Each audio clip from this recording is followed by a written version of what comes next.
Hi everyone. As introduced, my name is Phil Ewels, and that was one of my affiliations with Stockholm University. But I mostly work in the Science for Life laboratory. Do I press to get this? Or SciLife Lab, which is a centre for molecular biosciences in Sweden, and it's basically a collaboration between several different Swedish universities to provide national facilities to Swedish academic researchers. One of the biggest facilities in SciLife Lab, which I work for, is the genomics infrastructure. So we're basically a DNA sequencing facility where any research groups in Sweden can come to us with their projects, and we'll advise them. We do standard library preps if they send us kind of RNA or pure samples, and then we'll do the DNA sequencing, some limited bioinformatics, and return that data to them. And the idea is that by kind of centralising this expertise, we can try and make these technologies more available to Swedish researchers. Okay, so just to give you some context for kind of what the environment we're working with. The NGI itself, the genomics infrastructure, is split across 2 sites in Sweden, one in Stockholm and one in Uppsala. So in our Stockholm node we have quite a lot of sequencing machines. We've just got in the new NovaSeq, and we've got half of an X10 system.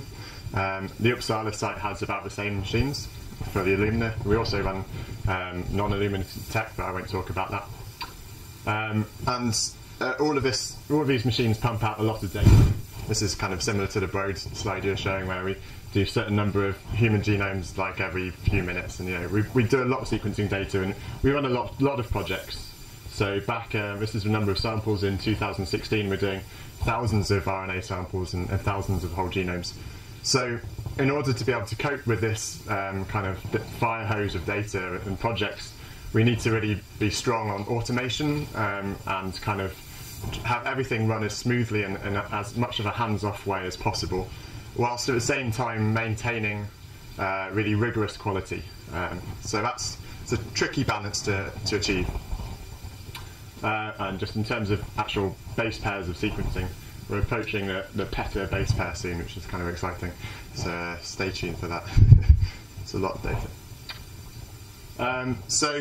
Yeah, what do we provide to our users? Many sequencing facilities will sequence projects and give back FASTQ files and leave it up to the research group to do everything. We're kind of halfway.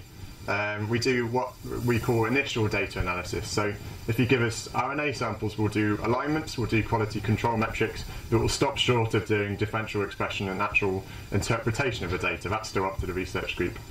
Our primary focus is to do quality control analysis, to make sure that what we produce is good quality and we trust it. So that's kind of a selfish reason. But at the same time, if we can provide a stepping stone for the research group and get them started in a standardised way, which is reproducible across different research groups and different projects, then that's a great advance, great additional benefit. So yeah, we work on this internal QC and standardised starting point. Our bioinformatics team is around 10 people, so we don't have loads of people, so again it needs to be strong on this automation front. And we're also an ISO accredited facility, so everything we do has to be really well documented, validated, and we have to really justify any changes we make. So in terms of the analysis we do, then everything needs to be automated. It needs to be reliable. Some of these projects are massive, and if the cluster goes down halfway through, we need to be able to restart it without losing 10 days of analysis time. So being able to kind of restart halfway through and being able to trust the pipeline tool is really important. A key feature we wanted when we've been working on pipelines recently, which we didn't have in the past, is we wanted other people to be able to run our pipelines. What we found was we often would deliver data to users, but they would want to integrate that data with a public data set or some old data that they had kicking around. And if they can't run the same pipeline as us, they have to start again. It doesn't matter what we give them. So one of the focus for our work was to try and make it possible for other people to run the same pipelines that we run, so that they trust it and so that they can use it. And this has actually been a really big success in the last year or two. And as Hip talked about, reproducibility is always important. And I'm here, so of course,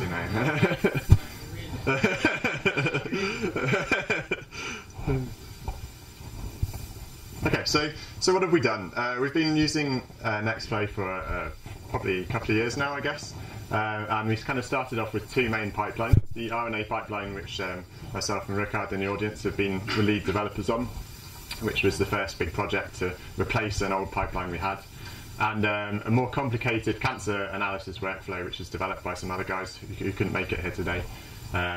Which also actually now we're going to start running on normal samples as well, normal whole genome samples. These have been a real success, so we've started kind of porting basically everything into Nextflow. We have three pipelines which are kind of nearing maturity now for bisulfite analysis, small RNA-seq, and ChIP-seq. They're not quite as fully featured as some of the others. We're currently working on redeveloping our exome pipeline and our de novo genome building pipelines as an RNA fusion pipeline. And we have some ideas for others, but this is kind of our current portfolio in the Stockholm Arch. All of these are on GitHub, and if you're interested in having a look, either just to see how we do things, or if you want to use them yourselves, then you're very welcome. So what have we learned? I wasn't quite sure what approach to take with this talk, so I thought, what would I want to know if I was sat in the audience, kind of just starting off with Nextflow? So I thought I'd kind of run through some of the key points that we've found to be really important. Some of them have already been mentioned, and I'm certain that other speakers will probably hit some of the same points. So hopefully I won't bore you, but hopefully there'll be some useful little tidbits in here. Sharing is caring. As mentioned, as recommended by the author of Nextflow, everything we've done is straight up on GitHub from day one. We do this routinely with all the development work we do, so this isn't a surprise probably to anyone in the room. I'm sure we're all doing the same thing. But we find that this is just really, really helpful. It helps our internal development work for the way that we do things, and it opens up the code to other people, sometimes in unexpected ways. The ChIP-seq analysis pipeline we wrote quite quickly for a couple of projects and then kind of forgot about it for a while.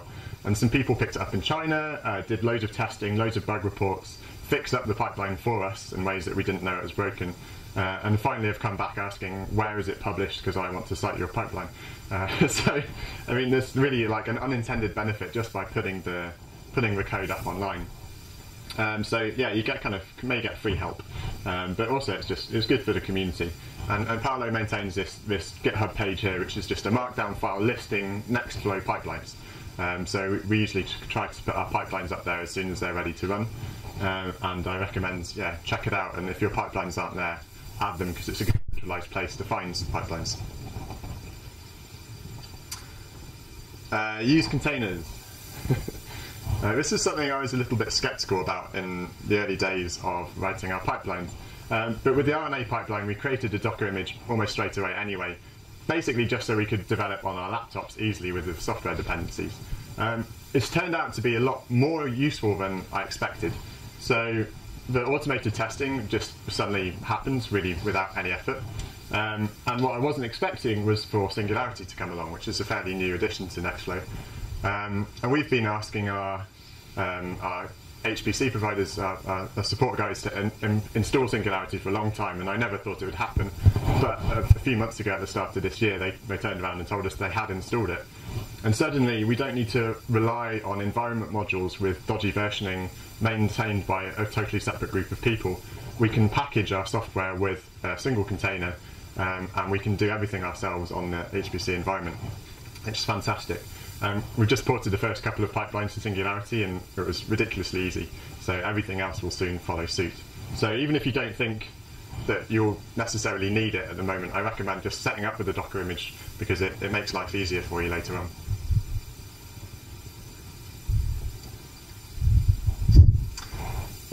Testing is a really important part of the way we work. Oops. Gone too far, sorry. So we use Travis. If anyone has not used continuous integration tools, the idea basically is that we push our code changes to GitHub as commits, and every time we push a new commit, Travis is triggered and it runs a test dataset. That's exactly what Paolo is suggesting. It's a small test dataset.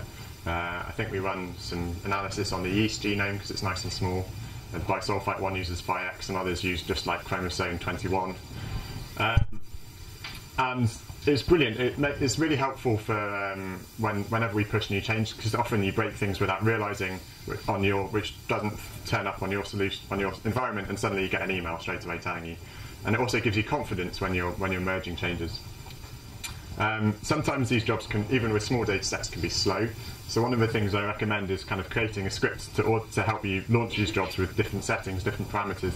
And in Travis, you can have these build matrices where you set environment variables, and then that lets you kick off maybe 10 different Travis jobs all in parallel, so you don't have to wait for them to finish in series. So then you can have kind of 10 different 6-minute jobs all finishing up quickly. Use proper versioning of releases. So this is really important for us because we work in this ISO accredited production environment. So every time we run any piece of software, it has to have a version number and it has to be kind of fixed. But I think it's really helpful for everybody. You can easily set up Docker Hub to automatically build your Docker images if you have a Docker file in GitHub. And you can also set it up so if you tag a release on GitHub, your Docker Hub image will be tagged with the same version. This is brilliant because when we deliver data to someone that was done a year ago, if they know the version of the pipeline that was run, they can get the code at that version easily, and they can also get the Docker image at that version very easily. So everything is much more traceable that way. And once you get into the routine of doing releases like this and just having a change log saying what you've changed, once this is all completely automated, so it's very, very little overhead. And it's really helps everybody to use your code. This is something we've been kind of refactoring in our pipelines a bit more recently. So initially we have all the config file in the pipeline script, which kind of is the obvious thing to do, just start off with one file. Then we moved things out into an external config file, and now more and more we're starting to build multiple small config files around different units of function. So we have kind of one file for all the hardware requirements, and then kind of one for the references and stuff like this. And this means you can kind of set up different profiles that you use these in combination. You don't have to repeat yourself lots of times. Anyone who's not familiar with profiles, it's just an easy way that Nextflow has to tell Nextflow which set of config to use. So you can have one for Docker, you can have one for your your HPC system, you can have one for running locally or testing. And so what we now have is we have a base profile config file, and then I'll go on to explain what I mean by this. So this is what our main config file looks like with two different profiles here, and you can see that we kind of have different units of config files, and we have this extra one here which kind of goes in on top of the ones up here which are the same.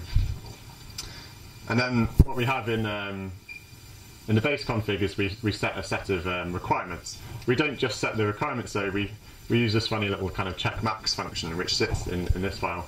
And all we do in this function is we basically allow there to be a parameter for the maximum ceiling of time, memory and CPUs that you can use. So whenever this is set, it just checks that we're actually allowed to use 16 or we're actually allowed to use 128. Most of the time this doesn't make any difference, but if you have a small testing environment or you're running in development, you can limit the CPUs or the memory or anything with these parameters. So you just add extra 3 lines of code. This all kicks in, and suddenly your same config file which was working on here is still working well on this smaller different environment. Also means you can set this on the command line when you run a job. You can say, this is a small genome, I don't need so much memory, just cap it at 60 gigs. This is slightly untested, it's only added in a couple of weeks ago, but I think it works well. Reference genomes, everyone's favourite. So we always organise our reference genomes in pretty much the same way for our pipelines. And basically, what we find is most of our pipelines, you need multiple types of reference. So if you need like a reference for aligning, like an index to align against for your genome. Maybe you also need the actual sequence and faster files. You need gene annotation as a GTF file. You usually have a bunch of different files you need. So basically what we do is we group them together under different genome IDs in the params and have this kind of nested structure. Then when you define the actual individual files that you need to pull into the processes, we have this slightly long and complicated looking thing. But all we're doing here is we're just looking for params.genome, which then, and we're just checking that it exists basically within this params.genome. And that means that when we kick off a pipeline, we can just do --genome, and we can set a default for that as well. So just with a single flag, then we can change which reference genome we want to use, and all of the paths are there already set up. Because we're building on top of these core params variables, it also means it's really easy to overwrite this and just forget about this whole setup.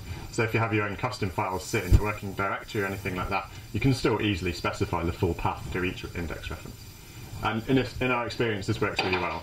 So if you have lots of different reference genomes you'd like to support, I recommend going for this setup. Something else this really works well with is the Illumina iGenomes resource. Basically, I'm not sure who was responsible for it at Illumina, I've never been able to find that out. But somebody has put together an FTP server with a whole bunch of different reference genomes, and they've standardized the organization and the nomenclature of all these files. There's something like 30 or 40 different common references that's available there in massive downloads. And this standardized nomenclature makes it really easy to set up that file, because you can just have kind of copy and paste the same directory structure, and suddenly you have support for like 30 different genomes without really doing any effort. So it's a great resource. I've copied these iGenomes onto Amazon with the help of a grant from the guys at Amazon, who are paying for the hosting fees. So if you're running on AWS and you want to use iGenomes, check out this link. I'm sure the slides will be shared later as well. And then you can just pull these for free if you're running an island off S3. And basically you don't have to do anything. I've got example Nextflow config files and kind of wizards and stuff, so you can be up and running in a few minutes with whatever reference genome you like, as long as it's genomes. Okay, problems we've hit. I thought this would be a big section of my talk, but when I started looking back, I actually couldn't find very many problems. All the problems were our fault and nothing to do with Nextflow, but I found two. Dodgy file patterns. So every pipeline starts with telling your pipeline what data you want to run on. And what we used to have when we started writing the pipelines was this setup. You'd kind of say, I want to have a group of files, but we don't care how many files are in the pattern that we match. It could be 1, could be 2, could be any number. And then what we did later in the pipeline is we checked how many files were in each group. And if it was 1, we ran it as if it was single-end sequencing data. And if it was 2 or more, we'd run it as if it was paired-end sequencing data. And it worked very well. There was nothing wrong with this at all, except when we made a mistake when we ran the pipeline. And if you accidentally didn't use the little squiggly brackets to give multiple file pairs, it would still match all your paired-end sequencing files, but they would look like single-end files, and so the pipeline would happily run all of your 30 paired-end files as 30 single-end runs. And it was quite difficult to detect because everything works. I jumped onto GitHub and got some advice from everyone, mainly Paolo, and now we use this solution instead, where we basically it's slightly more explicit. If we run in paired end mode by default, so we have to have 2 files in every match, unless you specify -- single end when you run the pipeline, in which case it has to be 1. And now, if you get this wrong, the pipeline falls over straight away, and it says it hasn't matched the right number of files. So it's more explicit. Another one, this is the only one where we've actually had to go back and rerun old projects which were months old and discovered a proper problem. And the code responsible was this. Bear with me, I'll walk you through it. Basically, this is for doing trimming adapters off reads before we started the analysis.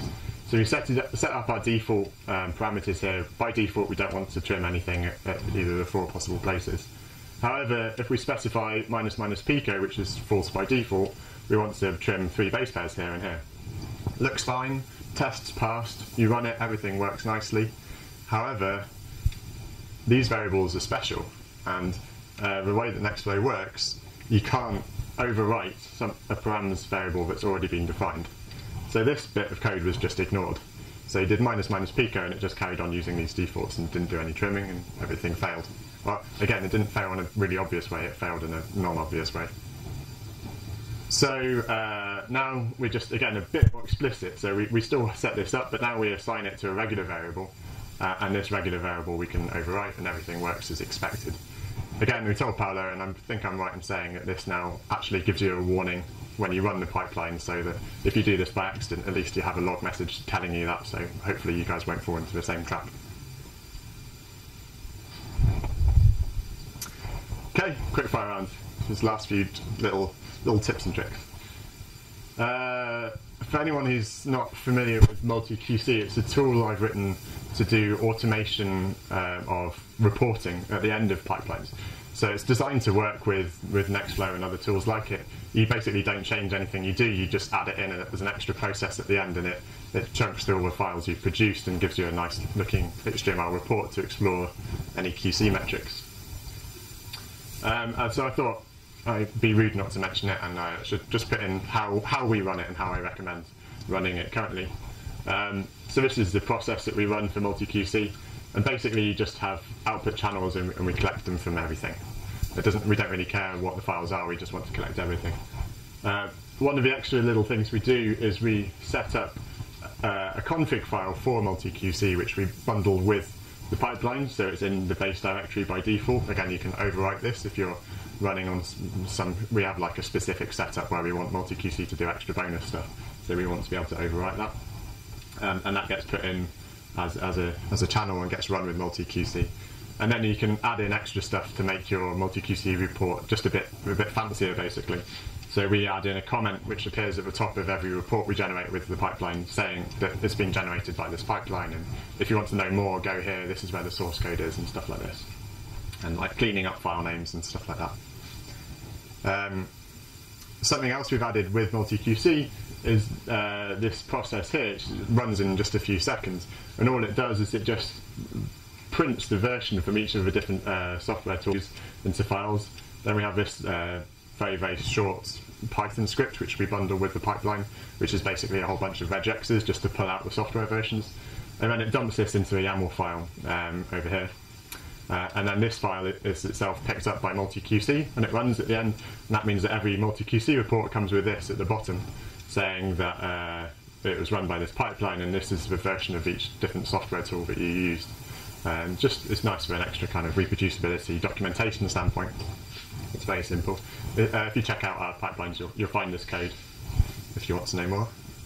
I think it's in the RNA one and in the methylation one, and they work in slightly different ways, but it's the same output. Email notifications, this is one. This is a potential hackathon project if anybody who's interested. If you look in the Nextflow documentation, you'll find this little snippet, which I found quite... And it's you just dump this code into the bottom of your pipeline, and when your pipeline's finished, Nextflow will send you an email using mail, and when this is the contents, and it says whether it's completed and stuff. Works really well, but I like pretty things. I like to do visualization, so I thought basically we've written our own version of this, this is truncated. It's slightly longer than this, but the core logic is the same thing. It's doing the same thing. When we finish, we collect a bunch of variables about software versions and like whether it ran or whether it failed, and we set up we use core Groovy code to do templating and fill in an HTML template basically. And that means we can now send a nice HTML email which looks a bit prettier, and we also take advantage of this and dump this file into the results directory as well. So when we deliver all the data to the user group, the research group, they also have the same thing in an HTML file for traceability at a later date. And it has like the exact command that was run and stuff like this. And then, so this is the HTML file template, and again, it's pretty simple for anyone who's done anything like this before. It's just HTML with a bunch of like placeholders, and you can put whatever you like in. And this means that we now get nice emails that look like this. When everything works well, you get a nice green box saying, tick, everything's worked well. And this is great when you're running a pipeline that runs for 10 days or whatever, or if you're running lots of them, you can kind of forget about them until you get this email. Like I say, it contains kind of lots of information about exactly how it was run and what inputs you gave it and everything. And more importantly, probably if it fails, you get a big red box in capital letters, so it just kind of jumps out at you a bit more, because the text email you have to really kind of concentrate to read. And we've set this up so it gives you a big dump of exactly the error message that you get from the Nextflow log, which is quite nice. If you're sat on the bus on the way home, you can be depressed or start debugging straight away. How am I doing? 5 minutes. Okay, this is a really tiny nugget. We have this little bit of code at the top of all of our pipelines. It doesn't do anything, it's just a comment, so it's ignored by everything. But what it tells Vim or Emacs or other tools such as GitHub is that these files are written in Groovy, which is important because Nextflow files have a .nf file extension, so by default GitHub doesn't know what kind of files they are, usually. Who cares? We do code reviews, and recently Ricard put in a pull request, it wasn't working, we didn't know why, and it had this bit of code which looked kind of innocent enough at first glance, but when you have in the pull request with highlighting, syntax highlighting, suddenly you see it looks like this, and the problem is clear that this is an invalid variable name. So little things like this, it's marginal improvements, but we add this in. It's easy to do, doesn't hurt, and makes everyone's life a bit easier when reading the code.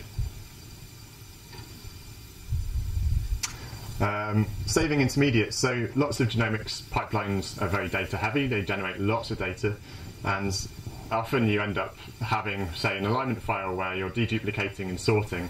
Maybe you have kind of 10 different versions of the same file. Sometimes it's useful to keep all of those, but most of the time it's not.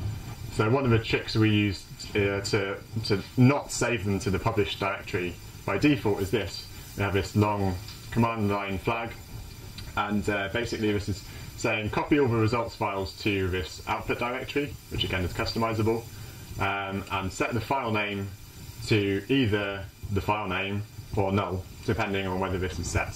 So by default it's set to null, and then with what this does is it tells Nextflow not to copy the file, and unless this is specified. You can get even more clever with this to have nice organization of your output files. So now we've done trimming with trim galore, and everything goes into the trim galore folder here. However, we can also do more fine-grained control than that. So if the file name here includes the string fastqc, we put it into a subfolder. If it's a logging report, we put it into a log subfolder. And then again, if the save trims option is specified, we keep the file name, the trimmed output files as they are, or otherwise we skip them. So you can really have fine-grained control of how your finished data is saved using this. Okay, where are we planning to go from now with our new pipelines? As I mentioned at the start, we're hoping to use Singularity for everything we do now. I don't see any reason not to use it, and it just makes our lives much easier, and hopefully the lives of everyone else who uses data from our pipelines. We've done a fair bit of work with Amazon in the early days, and we talked to the guys at Amazon about this as well. And all of our pipelines run on AWS. They're set up. The config files are pretty easy to use. What I'd like to do is do proper benchmarking as soon as we have the time to work out exactly how much real-life analyses cost with our pipelines. I think this would be a useful resource for us when we're having kind of budgetary discussions and also others, because Amazon has fantastic detail on exactly how much it costs for every CPU for every minute. But sometimes it's a bit difficult to work out what that actually translates to in terms of I have a whole genome analysis run with 10 samples. So this is something we're planning to do in the near future. And then kind of gradual refinement of our existing pipelines and developing new ones. So kind of trimming the resource requirements and automating the launch of each pipeline and tracking that launch. So again, to get our hands off the pipelines even more than we currently do. Okay, I'd like to acknowledge Max, my boss, who's the head of a development group at enjoy.com. He'll be heading off to the US soon, I'll probably stepping into his shoes. And then also others in my group who've worked on this code, so Ricard in the audience, and also Denis, who's done lots of work on the Amazon integration, and Francesco, and basically everyone in the development group. I'd like to thank Paolo, who's been a massive help with developing our pipelines. I don't think we'd have had the success that we have had with them without all that help and getting us up over the initial learning curve. And the Nextflow community at large, there's lots of people on that GitHub chat who often reply and chime in on questions. all of the code I've mentioned today is up on GitHub, so you can go to our SciLife Lab organisation and find all of our pipelines and repositories there. And we also have a slightly prettier website called opensource.scilifelab, where you can see a list of all of our open source projects that we develop and maintain. And yeah, if you have any questions, find me in a coffee break or ping me on one of these. And happy to take any questions now.